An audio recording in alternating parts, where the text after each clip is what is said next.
Muy buenas tardes, sean bienvenidos al Ateneo de Santander. Antes de empezar este acto, creo que es obligado que guardemos un minuto de silencio por la tragedia que ha ocurrido esta misma tarde en El Bocal, cerca de La Maruca, en el cual han perecido ya confirmados 4 jóvenes y 2 se encuentran desaparecidos, además de una séptima persona, una chica joven, que está hospitalizada. El accidente se ha producido al derrumbarse una pasarela de madera que unía dos zonas del Bocal. Así que, si a ustedes les parece, pongámonos en pie.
Muchas gracias.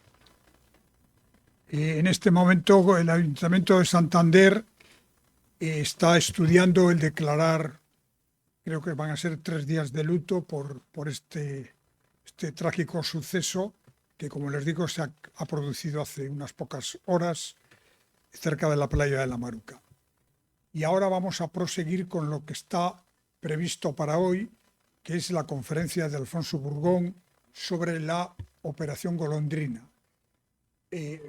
Yo no quiero quitar tiempo tanto al ponente como a la persona que le va a acompañar, pero sí resaltar algo que resulta excepcional, y es que sobre lo que fue la operación logística del abandono del ejército español y de todos los españoles civiles que había en el Sáhara hace ahora 50 años, nos va a hablar una persona que lo conoce muy bien, que es Alfonso Burgón, porque lo ha estudiado a fondo, pero sobre todo porque él lo vivió siendo un jovencito, un niño, que estaba allí con su padre, que era militar, y vivió, por tanto, en primera persona esa operación logística de mover a varios miles de personas en muy poco tiempo desde África hasta España. Creo que realmente es una página de la historia que después, con todo lo acontecido sobre el pueblo saharaui, los enfrentamientos con Marruecos, etcétera, etcétera, está quedando olvidada, pero que merece la pena que la recordemos. Por tanto, yo ya sin más le cedo la palabra a Alfonso Burgón, y a la persona que le acompaña para que nos hablen de esta operación Golondrina, de lo que supuso y cómo ha quedado en la historia. Muchas gracias. Muchas gracias.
Empezamos. Bueno, buenas tardes a todos. Muchas gracias por vuestra asistencia a esta conferencia titulada la Operación Golondrina. Me vais a permitir que lea unas notas acerca del clúster. Yo soy Guillermo Cenes, soy el secretario general del clúster de la industria de defensa. Estas conferencias se enmarcan dentro de unos objetivos que tiene el clúster de la industria de defensa, que es fomentar la cultura de defensa en la sociedad. Para ello tenemos un grupo de trabajo y bueno, durante el año organizamos bastantes conferencias, no solo en Santander, también en otras ciudades de España. Y bueno, como habréis podido leer en la convocatoria de la conferencia, el pasado 26 de febrero se celebra el 50 aniversario de esta operación, que cierra un acuerdo entre Mauritania, Marruecos y España para la salida de España de este territorio español en África. Y bueno, en principio el ponente Alfonso Bourgón os voy a dar unas pinceladas de su currículum, aunque ya lo ha hecho con antelación. Si me permitís un segundo. No me sé tu currículum de memoria, Alfonso. Es muy extenso. Que no me sé tu currículum de memoria, que es muy extenso. Bueno, pues Alfonso... voy a resumir todo lo que puedo. Bueno, Alfonso Bourgón es licenciado en Geografía e Historia por la Universidad de Cantabria. Posteriormente obtuvo un certificado de aptitud pedagógica por el Instituto de Educación de Ciencias de Educación de la Universidad de Cantabria. Realizó el curso experto universitario en protocolo ceremonial y organización de actos públicos y empresariales de la Universidad de Oviedo. Ha ejercido el periodismo en distintos medios regionales y nacionales de prensa, radio y televisión. Ha sido corresponsal de guerra en la Primera Guerra del Golfo. Ha sido jefe de prensa y asesor de comunicación en numerosos organismos públicos, en la Administración Municipal, Autonómica y General del Estado, en instituciones públicas y privadas y empresas. Es arqueólogo de campo, miembro del Instituto de Prehistoria y Arqueología Sautuola. Es teniente de navío, reservista honorífico de la Armada, y está en posesión de la Cruz del Mérito Militar con distintivo blanco. Es caballero de la Orden de Caballería del Santo Sepulcro de Jerusalén. Es, además, el impulsor y creador del clúster de la industria de defensa y director del mismo desde el año 2019. Bueno, creo que serás tú quien nos explique las causas de tu ponencia y bueno, pues todo eso que viviste, aunque eras muy niño, tuviste la oportunidad de vivirlo y bueno, su padre, el general santanderino, José María Bourgón López Dóriga, era entonces el coronel jefe del Estado Mayor del sector del Sáhara, mano derecha de los dos últimos gobernadores generales de la provincia, los generales Fernando de Santiago y Díaz de Mendívil, que posteriormente fue presidente primero del gobierno con Adolfo Suárez y presidente interino del gobierno de España en julio de 1976. Y, por otro lado, Federico Gómez de Salazar y Nieto, que finalmente entregó el territorio tras los acuerdos de Madrid. Desde este relevante puesto, el coronel Bourgón dirigió las operaciones militares frente a las acciones armadas de la guerrilla del Frente Polisario y finalmente coordinó la Operación Golondrina, que es objeto de la conferencia de hoy. Así que, bueno, sin más dilación, adelante, Alfonso. Sí. Buenas tardes. Muchísimas gracias en primera instancia al Ateneo de Santander por habernos cedido una vez más el Salón de Actos. Muchísimas gracias a todos ustedes por acompañarnos esta tarde. Voy a intentar resumir de la mejor manera posible un montón de acontecimientos que ocurrieron hace 50 años y, si les parece, al final abriremos un turno de preguntas, un coloquio. Sé que el tema del Sáhara es un tema que mueve, en fin, mueve las mentes, mueve los corazones y que es un tema muy sensible para los españoles. Voy a intentar, contar lo que sé y lo que viví, sin entrar en grandes valoraciones, pero me imagino que inevitablemente al final en el coloquio se suscitará un debate. Bien, todo esto ocurrió hace 50 años. Yo, bueno, era un niño, pero no era tan niño. Yo me marché del Sáhara con 16 años, con lo cual, de alguna forma, pues fui bastante consciente de todo lo que pasó allí y, sobre todo, a posteriori, mi padre me contó, mi padre y las personas que estuvieron con él y que fueron protagonistas de aquel acontecimiento, me contaron muchas cosas que voy a intentar de alguna manera resumirles en esta conferencia. Bien. Aquí tienen ustedes el mapa del Sáhara. Dicen, bueno, pues bien, no sé, grande, pequeño. Háganse ustedes una idea. El Sáhara español es aproximadamente de norte a sur como España y de este a oeste más de la mitad de España. Luego no estamos hablando de un sitio precisamente pequeño. Todo lo contrario, un territorio bastante extenso. Bien, todo el mundo tiene idealizado el desierto. Todo el mundo se piensa que el desierto es como las dunas de Liancres, ¿no? Bueno, pues no, el desierto realmente es esto. Grandes pedregales, vegetación raquítica, ¿no? Y sí, en algunas zonas hay arena y hay cadenas de dunas, pero básicamente esto es lo que más se parece a lo que es el Sáhara, ¿no? No esa imagen de dunas eternas por las que circulan los camellos por encima, que eso, como les digo, es una imagen muy idealizada de lo que es realmente el Sáhara. Bien, este es el aspecto que presentaba El Aaiún, la capital del Sáhara, donde yo viví 4 años, en 1970, que es aproximadamente cuando yo llegué. Yo llegué en 1971.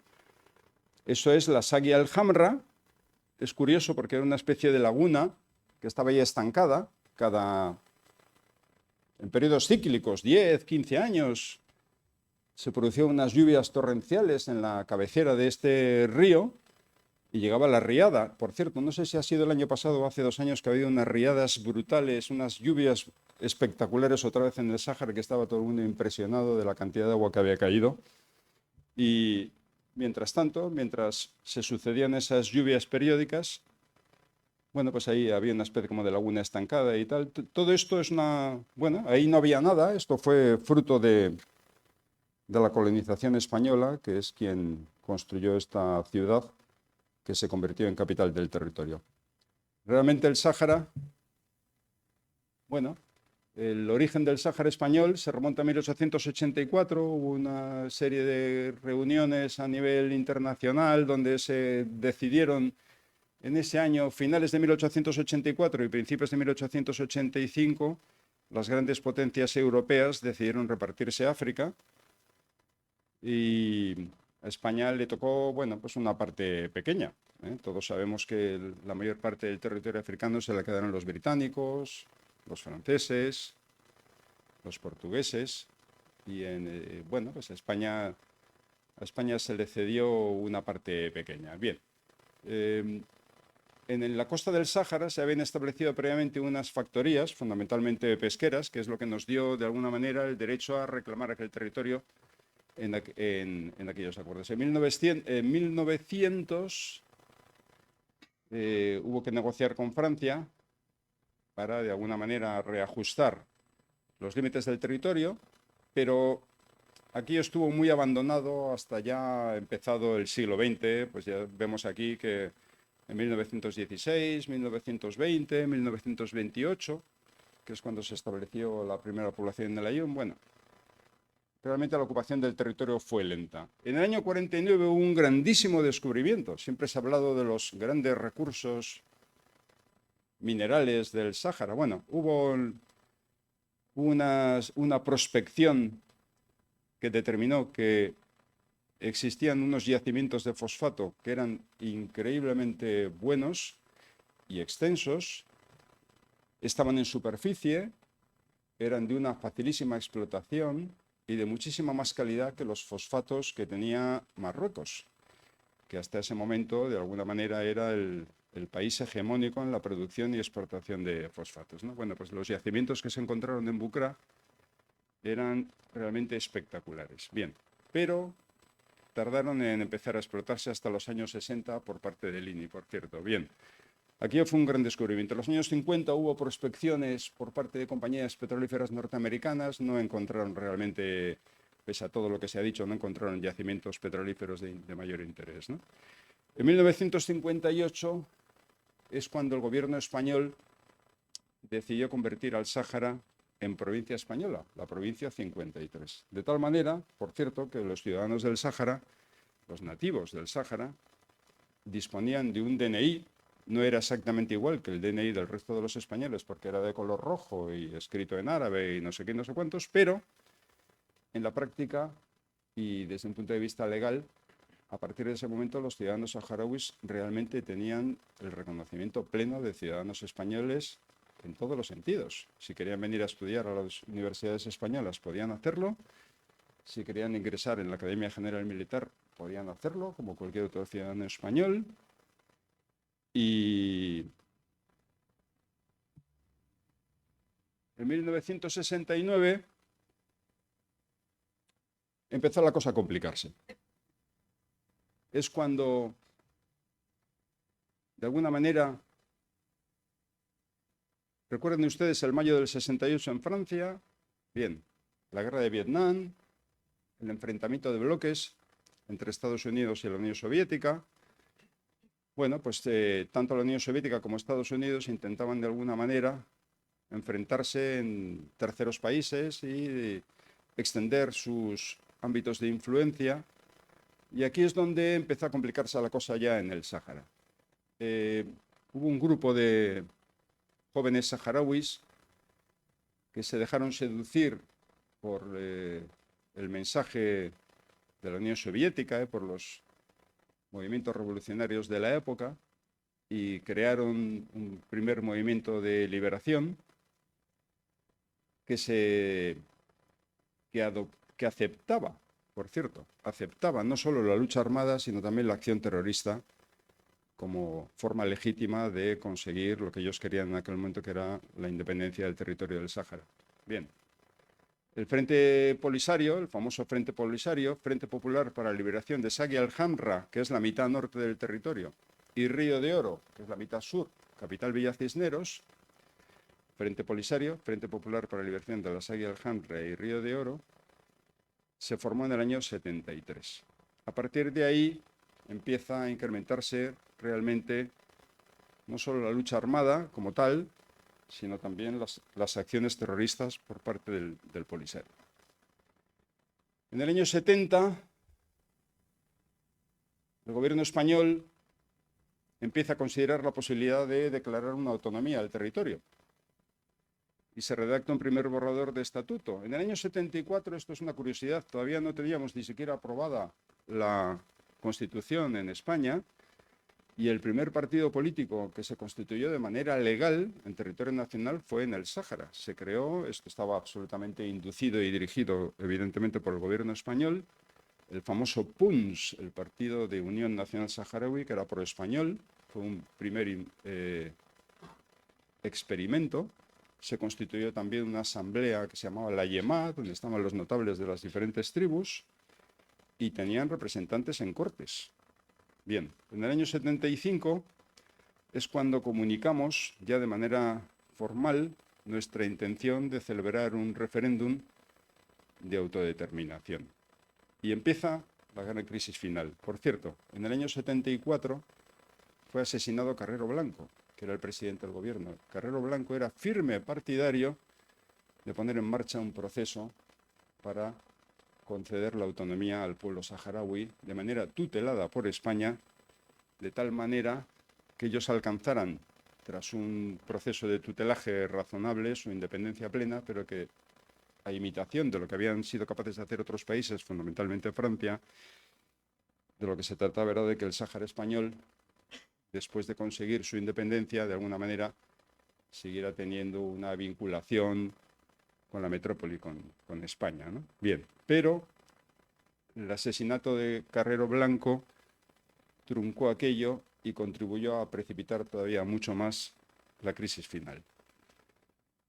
Estamos ya Estoy haciéndoles un resumen muy acelerado, ¿no? Porque tampoco se trata de contar todos los detalles. Estamos ya en 1975, a 1 de noviembre, el príncipe Juan Carlos, el entonces príncipe Juan Carlos, jefe de Estado en funciones por enfermedad de Franco, decide hacer un viaje sorpresa a Layún, entre otras cosas, para intentar calmar los ánimos de la guarnición militar, que estaba realmente preocupada con el desarrollo de los acontecimientos y no sabía por dónde venían los tiros, nunca mejor dicho. El príncipe, una de las primeras cosas que hace, nada más tomar posesión como jefe de Estado en funciones, es visitar el Sáhara.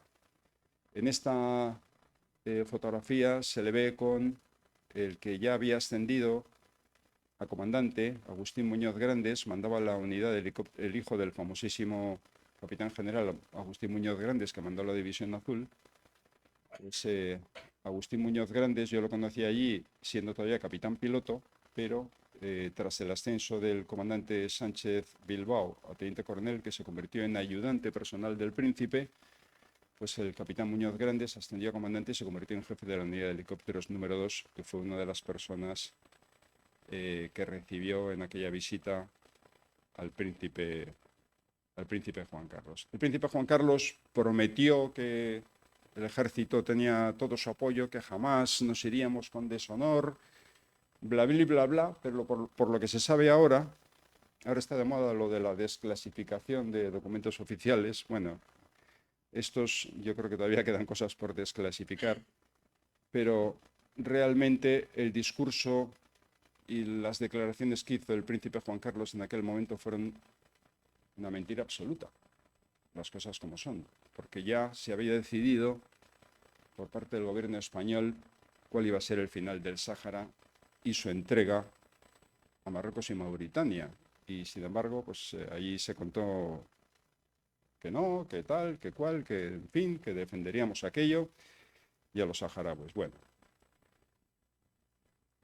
Hassan II, que era un hombre muy listo, tuvo perfectamente claro que no tenía ninguna opción de conquistar el territorio del Sáhara por la vía militar. Él había sufrido a principios de los 70 dos atentados gravísimos, estuvieron a punto de costarle la vida. La cúpula militar estaba muy enfrentada y él decidió que había que buscar de alguna manera un objetivo nacional que a él le consolidara como rey y que aglutinara, digamos, que el interés del país y desviara la atención hacia un asunto externo, y de alguna manera pues él pensó que reivindicar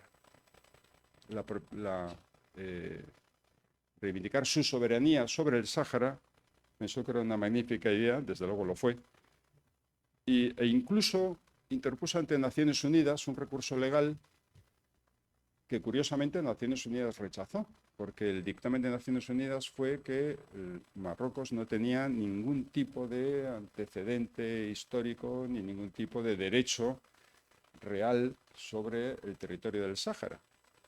Pero él, y esto es una cosa característica de los políticos profesionales y expertos, él lo interpretó como le dio la gana, y dijo que Naciones Unidas le daba la razón y que realmente el Sáhara era suyo, cosa que no es en absoluto cierta. Como era consciente de que no podía tomar el Sáhara por la vía militar, pues diseñó una operación de imagen ingeniosísima, que fue la famosa Marcha Verde. Reunió a unas 350.000 personas y las lanzó sobre el territorio del Sáhara para reivindicar que aquello era suyo. Bueno, aquello generó una crisis, ya se pueden imaginar ustedes, tremenda. ¿Qué hizo el gobierno español? Ordenar a las fuerzas militares que había en el sector del Sáhara que retrocedieran y establecieran una línea de contención dentro ya del territorio del Sáhara. Se levantaron por vía de urgencia unos campos minados para intentar frenar el avance de la Marcha Verde. No dio tiempo realmente a minar todo, de tal manera que había zonas que aparentemente estaban señaladas como campos de minas, pero no había ni una sola mina, pero claro, a ver quién lo sabía, ¿no? Y, de hecho, la Marcha Verde avanzó y penetró algunos kilómetros en territorio saharaui hasta que llegó a la zona donde estaban los campos de minas, pero como rápidamente, estamos hablando del 6 de noviembre, ya había negociaciones en Madrid, pues se llegó a un acuerdo, se desactivó la Marcha Verde después de que cumplió su función y consiguió sus objetivos y se retiraron. Siempre se ha dicho que se veían, bueno, que mezclados con la población civil había militares de las Fuerzas Armadas Reales marroquíes, seguro que era cierto, entre otras cosas por cuestiones de seguridad, y siempre se ha dicho que Estados Unidos contribuyó con medios y con dinero a esta operación logística y que incluso en algunas zonas se veían banderas americanas junto con las banderas de Marruecos y demás. Bien, oficialmente no fue así, pero de alguna manera yo soy de los que piensan que ciertamente sí es verdad que Estados Unidos estuvo detrás de la Marcha Verde, porque Estados Unidos en aquel momento tenía perfectamente claro que el futuro del Sáhara tenía que ser sucesión a Marruecos. Bueno, imagínense a nivel mediático, miren, ahí tienen ustedes a un joven Pérez Reverte que ya estuvo danzando por allí como enviado especial. El ABC dedicaba portadas a las noticias, firmeza española, no sé qué y tal. Bueno, toque de queda. Bueno, la verdad es que fueron tiempos revueltos. Hubo algunos atentados terroristas, hubo algunas colocaciones de bombas.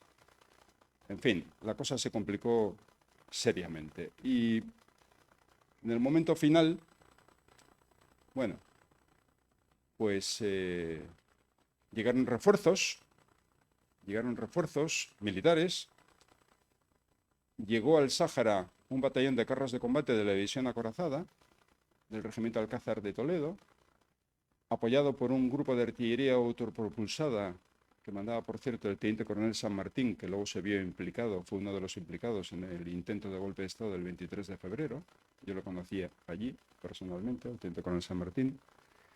Este es uno de los carteles que se colocaron en los campos minados. Teníamos nuestros Saeta, nuestros aviones a reacción de fabricación nacional operando en la zona, y unas fuerzas militares que eran de reemplazo, porque en aquella época existía el servicio militar, que tenían un espíritu inquebrantable, pese a ser unos simples chavales de servicio militar procedentes de los puntos más dispersos de la península ibérica. No se pueden ustedes imaginar qué implicación, qué espíritu, qué ardor guerrero tenían aquellos jóvenes españoles que estaban absolutamente dispuestos a lo que hiciera falta. Pero, decía mi padre, yo creo que con toda la razón del mundo, se ha criticado muchas veces de que España no defendiera aquello, dejando la sangre de los españoles si hacía falta para defender a los saharauis. En la práctica, a mí me cuesta creer, eso decía mi padre y yo estoy totalmente de acuerdo con él, me cuesta creer que las madres de aquellos soldados de reemplazo estuvieran realmente dispuestas a que sus hijos se dejaran ahí la sangre por defender a los saharauis, y más en aquellos momentos tan complicados de fin de un régimen y de incertidumbre respecto a lo que iba a pasar en España a partir de la muerte de Franco. Bueno, como ven, pocos días después de la visita del príncipe, resulta que se firma ya formalmente el famosísimo acuerdo tripartito. Bueno, en teoría, el acuerdo se llamó el acuerdo tripartito porque España lo firmó junto con Marruecos, en amarillo, y con Mauritania, en morado. De tal manera que el territorio del Sáhara se iba a repartir entre ambos países. Y, bueno, se establecía una administración temporal del territorio.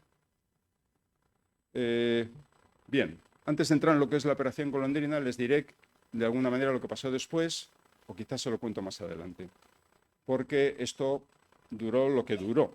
Mauritania rápidamente fue objeto de ataques por parte del Frente Polisario, no tenía prácticamente capacidad militar y salieron huyendo, de tal manera que se desentendieron del famoso acuerdo tripartito, y quien quedó realmente con el control del territorio del Sáhara fue Marruecos en exclusiva.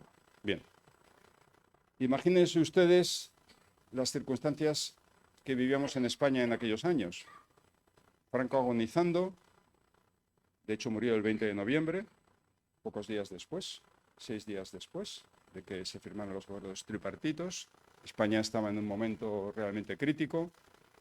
Hubo, en mi opinión, grandes presiones por parte de Estados Unidos para que el tema se resolviera en favor de Marruecos, porque, como les decía, en aquella política de enfrentamiento de bloques, Argelia era de alguna forma un país aliado, como ustedes lo quieran decir.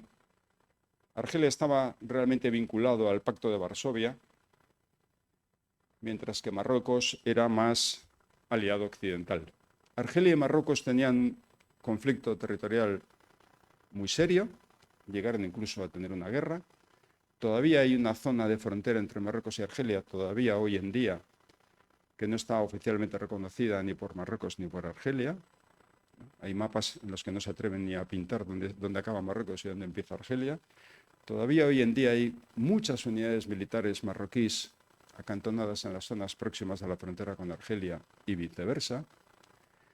Y claro, Estados Unidos tuvo muy claro que en aquel momento un Sáhara independiente que hubiera constituido un régimen de partido único marxista se hubiera convertido de facto en un satélite en primera instancia de Argelia y por tanto en un país vinculado al Pacto de Varsovia, cerrando a Marruecos por el sur, amenazando la seguridad de nuestras Islas Canarias y saliendo al Atlántico, cosa que en aquel momento Argelia no tenía. Estados Unidos no estaba dispuesto a arriesgarse a experimentos de este tipo y decidieron que en aquellas circunstancias lo mejor y más seguro era que el Sáhara no fuera independiente, mucho menos bajo una república árabe saharaui democrática, como les digo, de monopartido y de izquierda radical, y decidieron que la mejor solución para sus intereses era que se hiciera cargo de aquello Marruecos. Bueno, total, así las cosas, en el momento que se firma el acuerdo tripartito, pues claro, había que evacuar el territorio del Sáhara, ¿no? Y eso se denominó Operación Golondrina, por eso de que las golondrinas, como saben ustedes, migran de Europa a África y de África a Europa y esas cosas, como había que hacer una migración, le dieron ese nombre tan original. Esta operación fue diseñada por el Mando Componente Terrestre del Alto Estado Mayor de la época, pero evidentemente en colaboración estrecha con quienes conocían el terreno, que era el Estado Mayor del sector del Sáhara, y que en la práctica tuvo que hacerse cargo de la coordinación y ejecución de la operación. Aquí tienen al general Gómez de Salazar, que fue el último gobernador, atendiendo a los medios de comunicación en aquellos momentos tan delicados.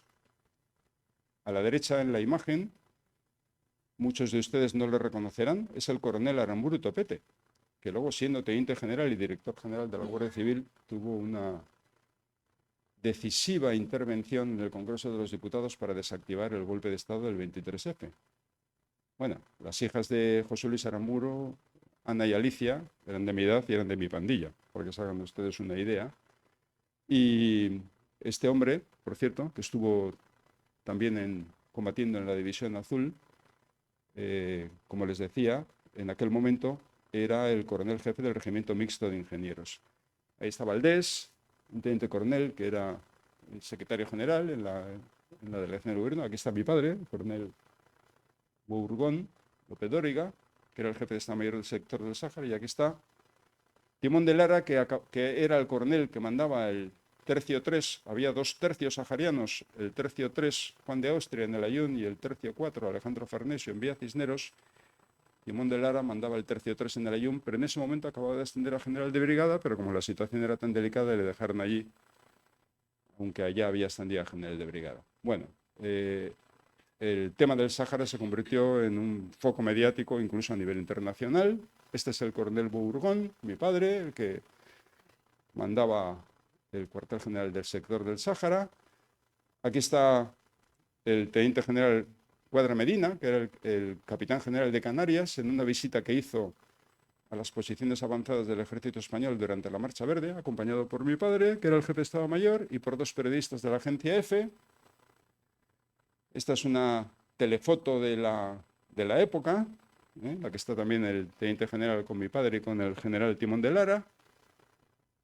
Bueno, todo el mundo estaba pendiente de lo que ocurría en aquel momento en el Sáhara, ¿no? Bien,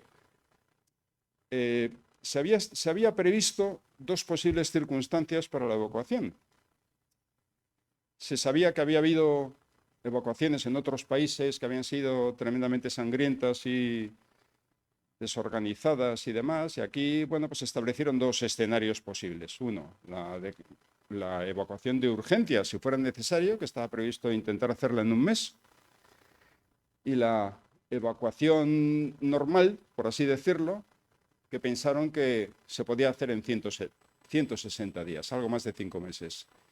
El hecho cierto es que al final la operación fue un tremendo éxito porque se llevó a cabo en menos de 4 meses y además sin ningún tipo de incidente. Dense cuenta de que había no solo unos 15.000 hombres aproximadamente destacados en la zona, sino que había unos 25.000 habitantes también a los que había que evacuar. Aparte de, entre ellos, bueno, pues había casi 2.000 operarios que trabajaban en la mina de fosfatos de Bucra.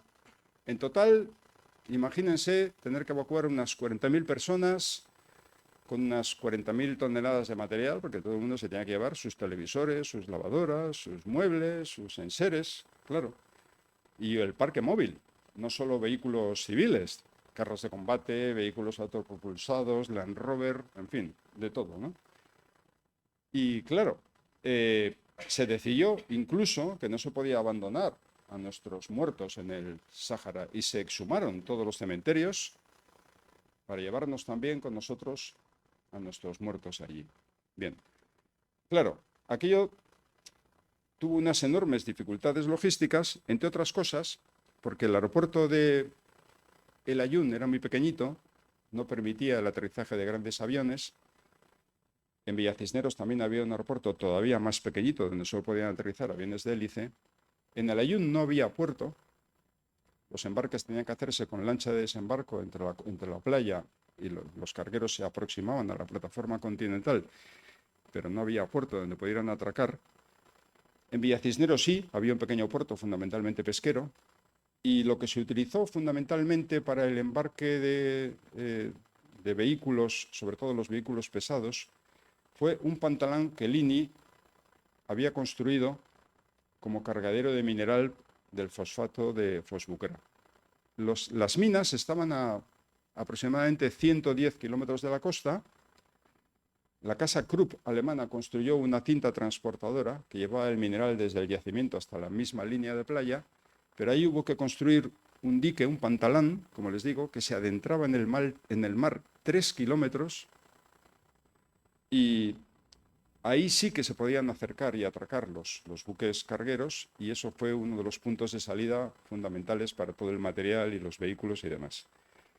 Pero bueno, como ven ustedes, no había muchos medios, era un territorio muy extenso. El repliegue se hizo además sometido a la presión de las Fuerzas Armadas reales, que a medida que se iban abandonando los puestos de la frontera, las zonas de acuartelamiento y demás, iban directamente entrando y ocupándolo.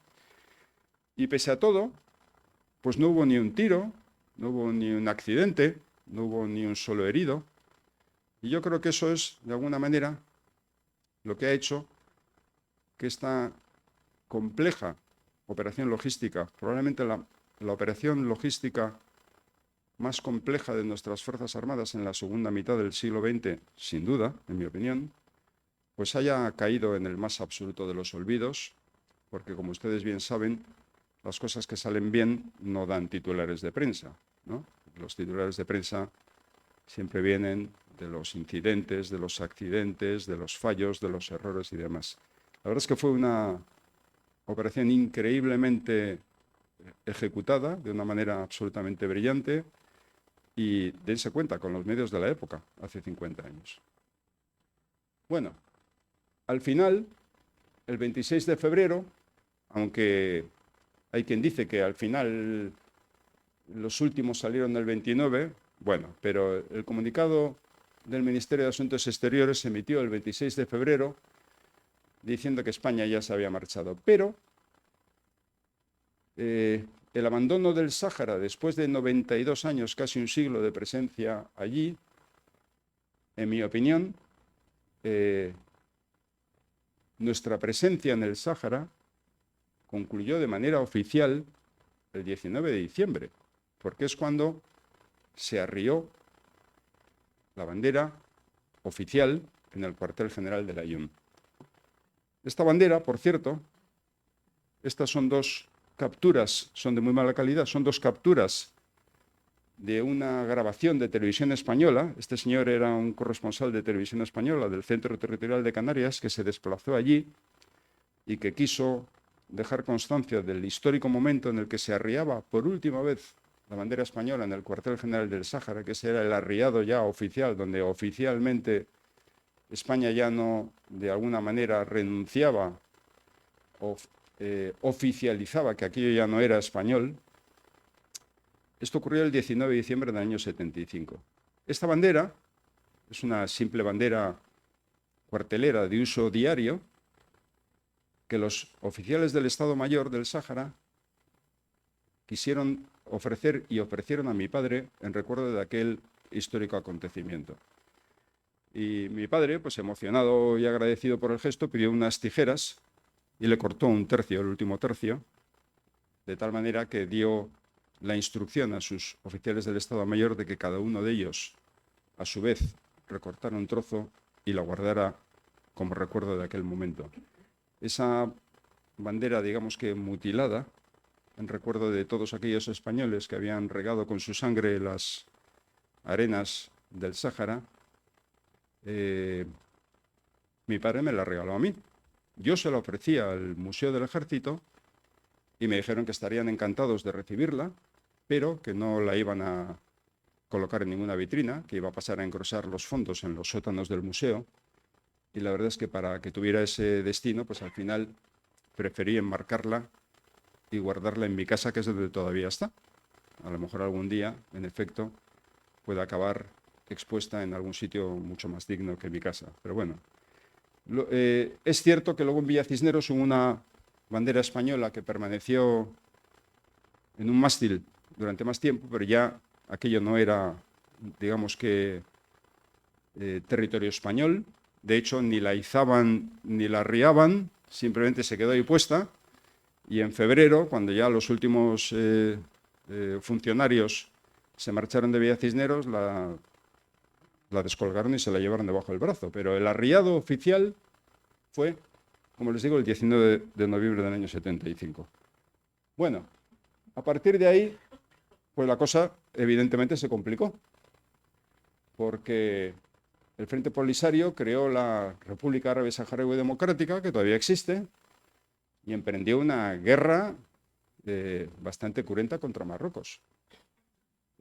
Como les decía antes, en el año 79 Mauritania dijo que no podía con aquello y que se marchó. A Marruecos le costó mucho controlar el territorio y, de hecho, al final, acuérdense ustedes de lo que hicieron los chinos en el norte, construyendo la Gran Muralla, pues aquí Marruecos decidió construir una gran muralla de la época, con líneas de trincheras, campos minados y demás, que recorría el territorio de norte a sur y que todavía existe. De tal manera que se quedaron con la parte que a ellos más les interesaba, los sotos de Bucra, Villa Cisneros, toda la zona costera y demás, y esa parte del territorio del Sáhara más pegada a Mauritania y Argelia y que no tenía ningún valor ni ningún interés económico para ellos, pues de alguna forma la abandonaron. La construcción de este muro es lo que, de alguna manera, limitó absolutamente las operaciones de los guerrilleros del Polisario que no tenían ya ninguna capacidad de cruzarlo y de penetrar y de llevar a cabo acciones armadas más allá del muro, ¿no? Bien. Y a partir de ese momento, ahí, bueno, en el mapa de la derecha ven ustedes por dónde iba el muro. La zona rayada en azul es lo que de alguna forma todavía Marruecos controla, y esa otra zona rayada en marrón es lo que los saharauis consideran el Sáhara liberado, ¿no? Ellos siguen operando, lo hacían también contra España desde sus campamentos en Argelia, en la zona de Tinduf. Y esta imagen de este vehículo de Naciones Unidas es muy simbólica, porque Naciones Unidas de alguna manera puso en marcha una misión que se llamó MINURSO, que todavía sigue activa. Lleva 50 años, se lo pasan fenomenal por allí y se pasean, pero no han conseguido absolutamente nada porque no han sido capaces de llevar a cabo el famoso referéndum que Naciones Unidas decía que había que celebrar para que el pueblo saharaui decidiera si realmente quería ser independiente o no. Por cierto, la base para ese referéndum fue un increíble trabajo de campo que hicieron los españoles. En efecto, un oficial, en concreto un oficial de la Policía Territorial, que fue capaz de recorrer y organizar el censo de las tribus nómadas que habitaban en el territorio y que determinó en aquel momento, se dio por válido en Naciones Unidas, determinó que había aproximadamente unos 60.000 habitantes nativos en el Sáhara. Marruecos nunca reconoció ese censo, Marruecos nunca quiso que se celebrara el referéndum, y el hecho cierto es que además inició una política de colonización salvaje, trasladando población marroquí para marroquinizar el territorio del Sáhara, de tal manera que creo que en estos momentos hay unos 300.000 habitantes allí. De tal forma que si en el momento presente se llevara a cabo algún tipo de referéndum, pues ya se pueden imaginar ustedes además cuál sería el resultado. Bueno, pues esa misión de Naciones Unidas quedó atascada en las arenas del desierto del Sáhara, no ha servido absolutamente para nada. Oficialmente España sigue siendo la potencia administradora, aunque no queremos hacernos cargo de ello. Ha habido pues visitas del secretario general de Naciones Unidas, en fin, los marroquíes se mosqueaban muchísimo cada vez que aparecía por allí esas cosas. Y ya lo último de lo último, que todos ustedes conocen, es que hace 4 años, va a hacer 4 años ahora, de un repentino, inesperado, increíble cambio de visión y de política por parte de España y por parte además de un presidente socialista, cuando digamos que nuestros partidos de izquierdas habían sido los más acérrimos defensores de la independencia y de la autonomía del pueblo saharaui. Resulta que hace 4 años, sin aprobación en Consejo de Ministros, ni sin que pasara por el Congreso de los Diputados, ni nada que se le parezca, nuestro actual presidente del gobierno decidió que el Sáhara en efecto estaba mejor en manos de Marruecos y que fenomenal. Bueno, Estados Unidos también lo ha reconocido. De tal manera que 50 años después la cosa se ha complicado hasta tal punto que yo creo que casi se podría afirmar que esto ya no va a tener retorno. Bueno, y como veo que me queda todavía un poquito de tiempo, voy a hacer una última intervención para que vean ustedes la influencia y la trascendencia que de alguna forma tuvieron en los acontecimientos políticos de la transición muchos de los militares que formaban parte de la élite de las Fuerzas Armadas destacadas en el sector del Sáhara.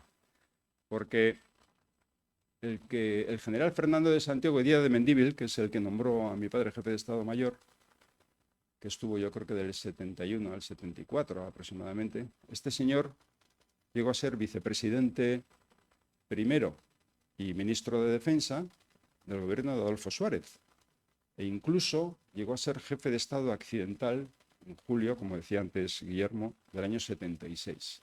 Bueno, mi padre, una vez que salió de allí y ascendió a general de brigada, recibió la encomienda de Adolfo Suárez y del general Gutiérrez Mellado de crear el CSIC, lo que hoy es el CNI, los servicios de inteligencia españoles. En unos momentos, les estoy hablando del año 77 al 79, que es cuando se llevó a cabo el referéndum para la aprobación de la Constitución, años duros de asesinatos de ETA casi diarios y demás, un momento trascendental. El coronel José Luis Aramburu Topete, como les decía, acabó siendo teniente general y director general de la Guardia Civil y jugó ese papel tan trascendental en la resolución del intento de golpe de Estado del 23F. El coronel Timón de Lara se convirtió en director de la Policía Armada. El coronel Timón de Lara, como les decía antes, fue el coronel jefe del tercio 3 de la Legión, del tercio sahariano Juan de Austria, tercero de la Legión. El coronel Mariñas, que mandaba el tercio 4 de la Legión de Villa Cisneros, fue el que sucedió a mi padre al frente del CNI cuando mi padre cambió de destino. El coronel Andrés González de Suso mandaba el regimiento mixto de artillería número 95, sucedió a mi padre al frente de ese regimiento, por cierto, fue asesinado por ETA, el pobre. El teniente coronel Miguel Íñiguez era el número 2 del Estado Mayor del Sáhara, a las órdenes de mi padre. Este señor llegó a ser jefe de Estado Mayor del Ejército y se convirtió en mano derecha, antes de eso, del general Gutiérrez Mellado. El teniente coronel San Martín, por cierto, también jugó un papel destacado, de alguna manera, en negativo, porque, como les decía, se vio implicado, fue uno de los actores implicados en el intento de golpe de Estado del 23 de febrero. El comandante Juan Bautista Sánchez Bilbao, que llegó al Sáhara a mandar la unidad de helicópteros 2, en cuanto ascendió a teniente coronel, se convirtió en jefe de seguridad del todavía príncipe y después llegó a ser capitán general de Valencia, mandó la Academia General Militar, mandó la división acorazada, tuvo una trayectoria espectacular. El comandante Díaz Arcocha, bueno, un humilde comandante en aquel momento, su hija Lorín también era de mi pandilla en aquellos años, fue la persona elegida para dirigir la recién creada Policía Autónoma Vasca, porque él era de San Sebastián y un vasco de corazón, pero absolutamente leal a España, como se pueden ustedes imaginar. Pues el pobre duró poco porque también fue asesinado por ETA, claro.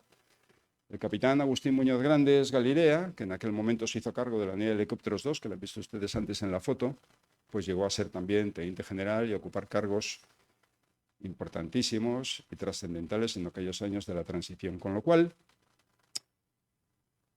mi última reflexión es que, en contra de lo que algunos dicen o sostienen, de que la transición se hizo a pesar del inmovilismo o de los obstáculos que se ponían desde el mundo de la milicia, yo más bien opino que fue, entre otras cosas, gracias a la lealtad y a la entrega de la milicia, de nuestras Fuerzas Armadas, por lo que se pudo llevar a cabo esa transición tan ejemplar que de alguna forma ha sido modelo para otros muchos países. Y con esto ya acabo. Muchísimas gracias.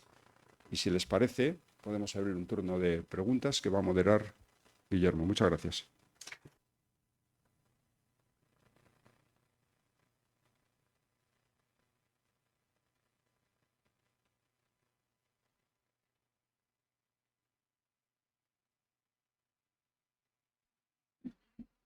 Muchas gracias, Alfonso, por la excelente presentación.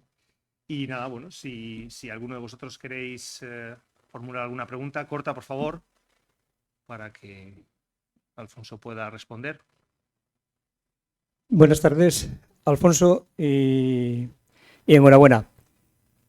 Una pregunta, ¿todo Muchas se gracias. cuece o fundamentalmente el final del Sáhara se cuece a finales del año 75? Has hablado también antes del presidente del gobierno, Carrero Blanco. Si Carrero Blanco no hubiese sido asesinado por ETA y Franco esto no se hubiese tratado cuando ya estaba a las puertas del fallecimiento, la pregunta es fundamental. Si hubiese firmado ese pacto tripartito entre Marruecos, Mauritania y España. Mi opinión es que no, y que de hecho se hizo a espaldas de lo que eran los deseos de Franco, pero que como estaba ya agonizando, pues no tuvo capacidad de... Franco estaba firmemente decidido a defender aquello hasta las últimas consecuencias y su presidente del gobierno asesinado, Carrero Blanco, tenía perfectamente claro y asumido que aquello no se podía aguantar mucho más en el tiempo y que la solución era, primero, conceder una autonomía al territorio y proceder después a una independencia controlada. Pero los saharauis, en mi humilde opinión, se pegaron un tiro en el pie, porque en vez de ser prudentes y tener un mínimo de paciencia, pues decidieron atacarnos. Realmente, los que nos causaron muertos fueron los saharauis. Marruecos no nos atacó oficialmente en ningún momento. Los que nos atacaban y nos causaron muertos y colocaron bombas fueron los saharauis. En algunos casos hicieron acciones,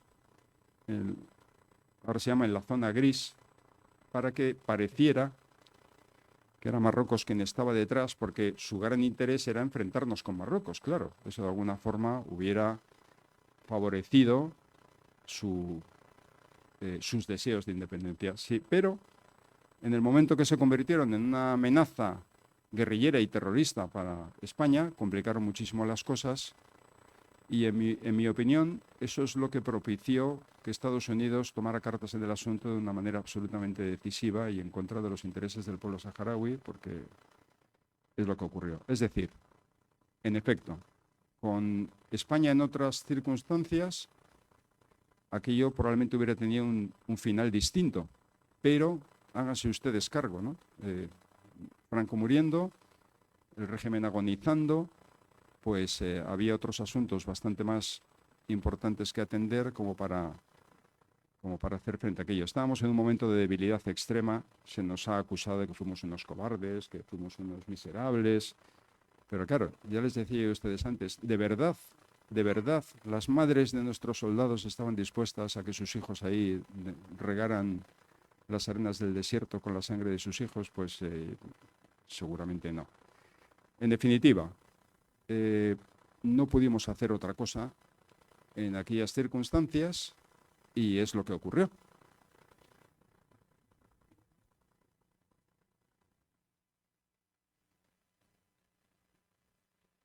Muchas gracias.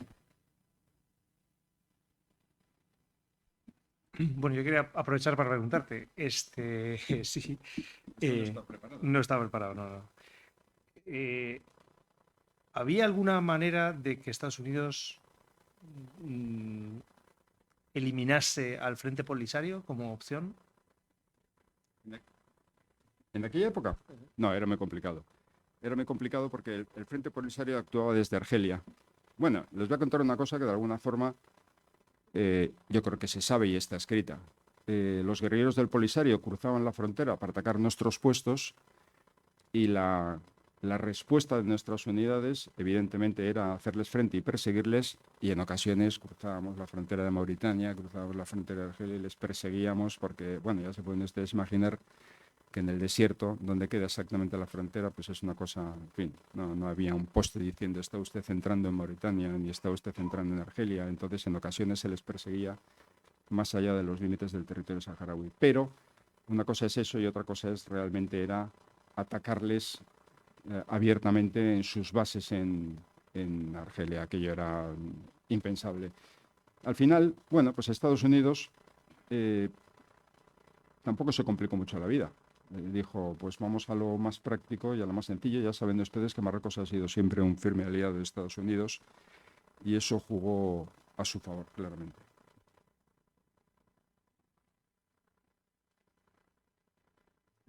Comandante, muchas gracias.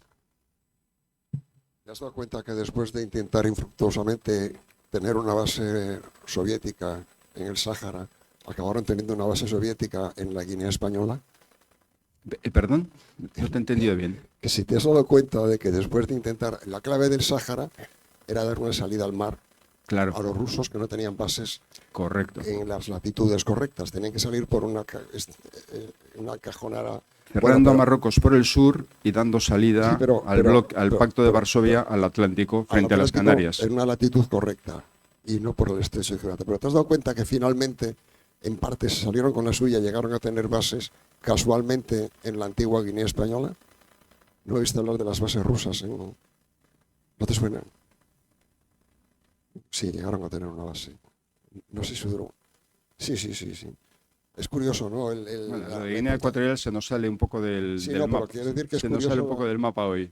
Eso también es para dar otra conferencia aparte. Sí. Vale.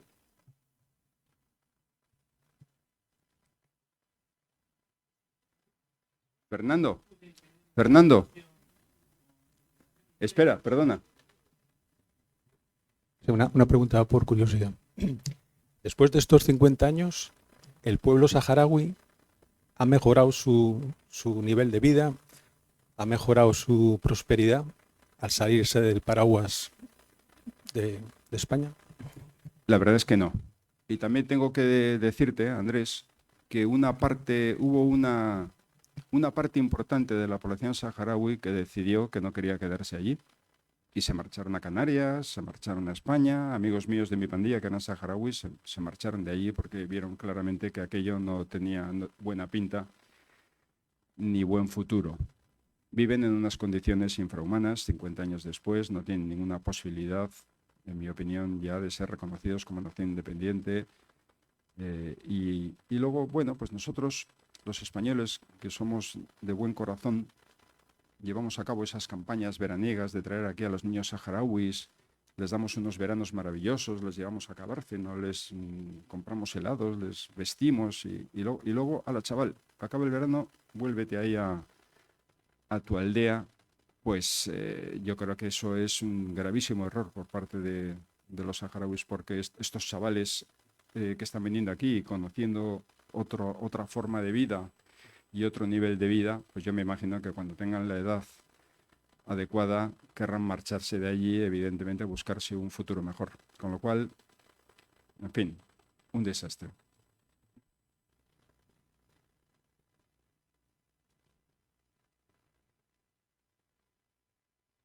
Oigo mal y sin micro, todavía peor. Gracias. ¿No tiene esto todo que ver el origen con Operación Islero? La utilización de la bomba atómica nuestra en el Sáhara en los años 70, 71, quiero decir que Kissinger, Marruecos, Estados Unidos, el hecho de que tuviéramos la posibilidad de experimentar con la bomba atómica en el Sáhara, que estaba preparado, no puede haber el origen de que el Sáhara no interesaba para España. Bueno, yo creo que habría que llamar a Iker, cuarto milenio, para determinar si Operación eso fue Islero estaba exactamente así. preparada, ¿eh? A ver, Fernando, es cierto que en España se puso en marcha un proyecto que se llamó el Proyecto Islero. Islero, por cierto, fue el Miura que mató a Manolete. Y al proyecto que se llevó a cabo en España para convertirnos en potencia nuclear y crear nuestra primera bomba atómica, se le denominó Proyecto Islero. Y la cosa llegó a estar realmente muy avanzada, hasta que de hecho, nos hubiéramos convertido, no recuerdo ahora si en la cuarta o en la quinta potencia nuclear del mundo en aquel momento. Los Estados Unidos intervinieron, presionaron y Franco decidió abortar el Proyecto Islero. Más allá del interés, digamos que militar, por así decirlo, de tener bomba atómica, convirtiéndose en potencia nuclear, aquello fue un auténtico desastre porque hubiéramos desarrollado una tecnología, una capacidad tecnológica de mucho interés también digamos que en aplicaciones civiles. Es decir, aquí hubiera supuesto un avance científico y económico importante para España, más allá de la capacidad de crear una bomba, ¿no?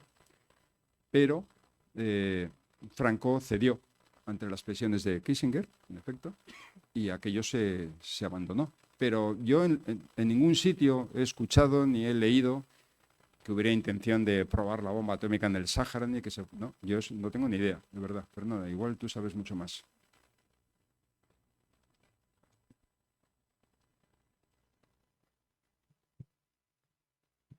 Hola, Alfonso. Mira, una pregunta. Tengo curiosidad por saber, el pueblo saharaui, ese sentimiento de identidad como pueblo, ¿en base a qué se formó? O sea, ¿eran tribus de unas características determinadas? ¿Tenían alguna historia común?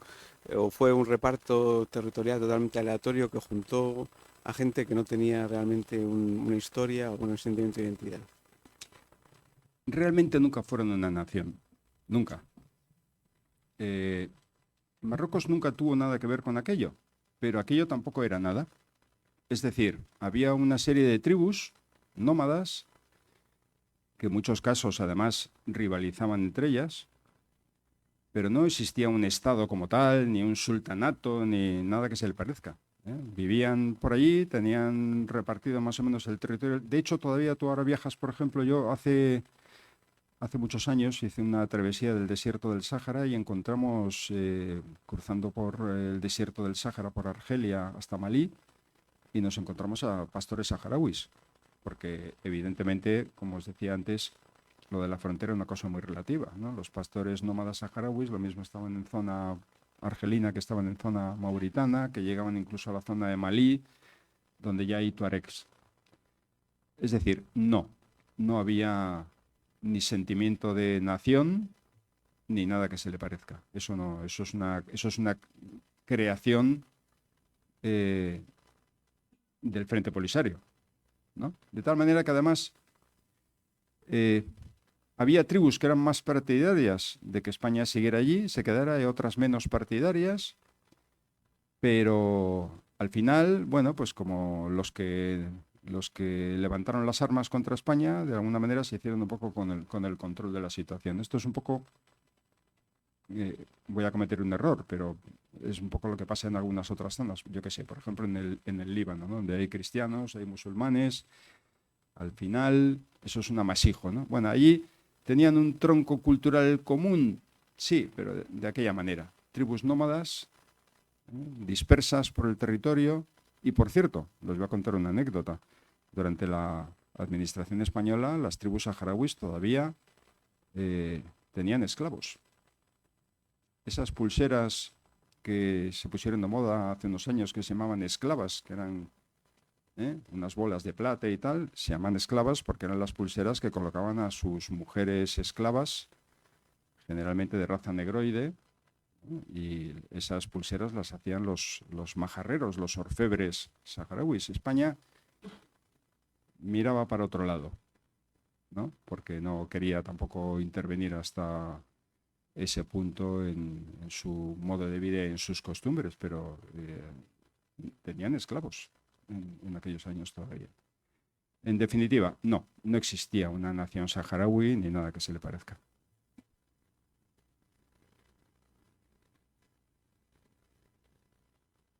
Para puntualizar, Alfonso, Carrero Blanco quería la bomba atómica y había un teniente general, un general del aire, el general Velarde, que era ingeniero aeronáutico y la iba a experimentar en el Sáhara. Entonces, el Sáhara era la única forma que teníamos nosotros para hacer el experimento, lógicamente, no lo íbamos a hacer en Cuenca, ¿no? Y por eso te preguntaba si sabías tú el sitio donde se iba a experimentar. Que yo sepa, no hubo tal experimento en el Sáhara. No hubo ningún tipo de experimento nuclear, porque no llegamos a ese punto, de desarrollo. Sí es cierto que el general Velarde fue el gran artífice del proyecto.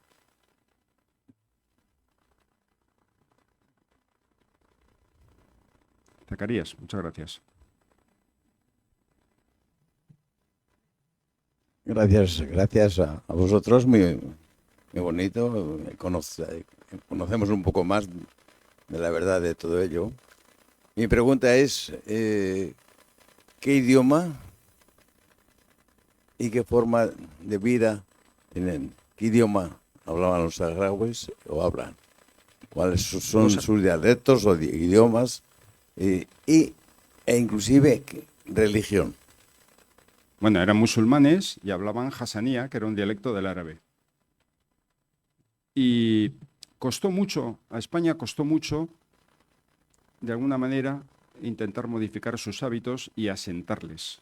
De hecho, se construyeron barriadas de viviendas para favorecer el asentamiento de la población nómada.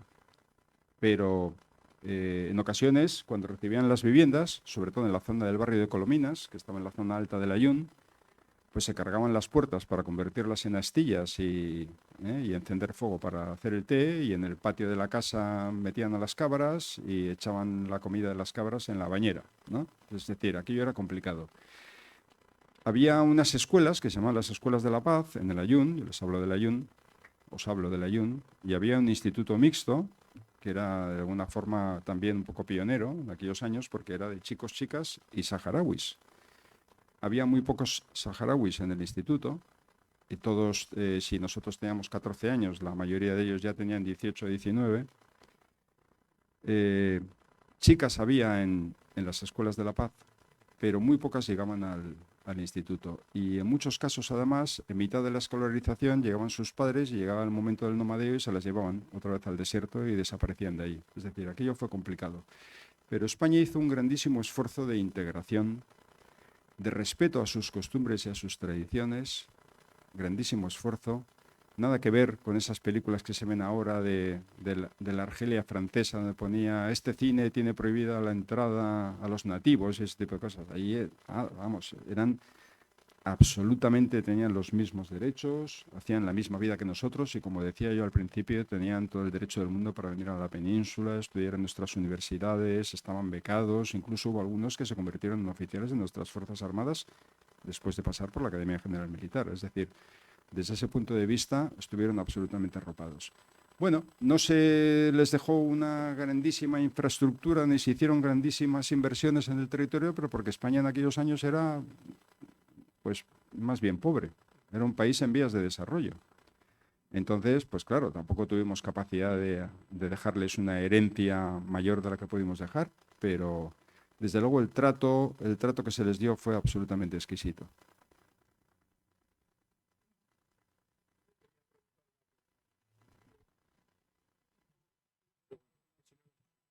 ¿En el acuerdo tripartito hubo alguna cláusula relativa a las aguas territoriales y a su uso?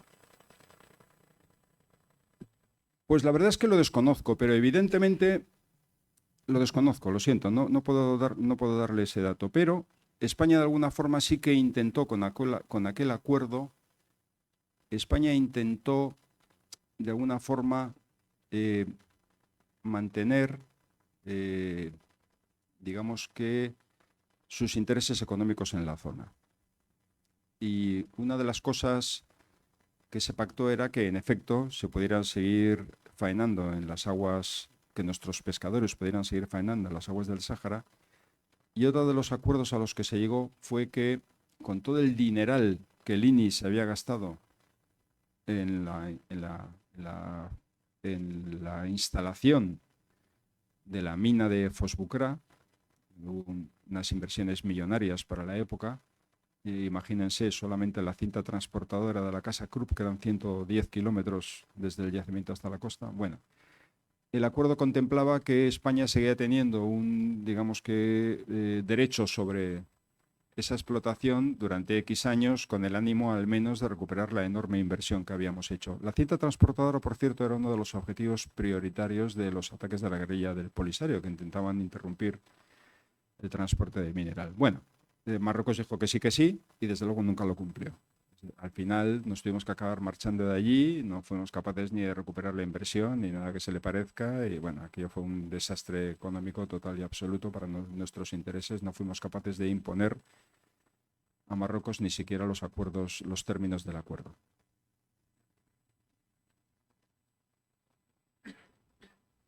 Y acá está enterrado de una historia muy buena de que el cargadero de Bucra acabó en Cádiz. El cargadero, lo que era la torre para verter el mineral encima de los mercantes, o llegó un mercante, salieron a tierra, quedó el barco con 4 gatos, salió un maretón y empezó a golpear, esto fue en los 70 y muchos, empezó a golpear el barco contra el cargadero y no había gente para arrancar el barco ni para irse ni nada. Y cuando se dieron cuenta les cayó encima el cargadero, encima de la cubierta, enorme. Entonces no había medios para... Entonces el barco tuvo que llevarse el cargadero a Cádiz. ¿No está hablando de esa historia? No conozco esa historia, pero sí conozco otra que no tiene nada que ver. Pero ya aprovecho y la cuento. Había una unidad de buceadores de combate de la Armada que vigilaba el cargadero de mineral para evitar, en efecto, que hubiera una posible acción terrorista colocando algún tipo de carga para volarlo. Y hacían inversiones periódicas a diario y demás, en unas condiciones, por cierto, difíciles porque había muchísimo tiburón por la zona. Entonces, aquello teníamos claro que era estratégico y se protegió muchísimo. No conozco ese incidente, pero bueno, me imagino que en el trasiego de tantos barcos, pues algún incidente de esas características tuvo que haber, claro. Muchas gracias. ¿Alguna pregunta más para acabar? Porque debiéramos ya poner punto final.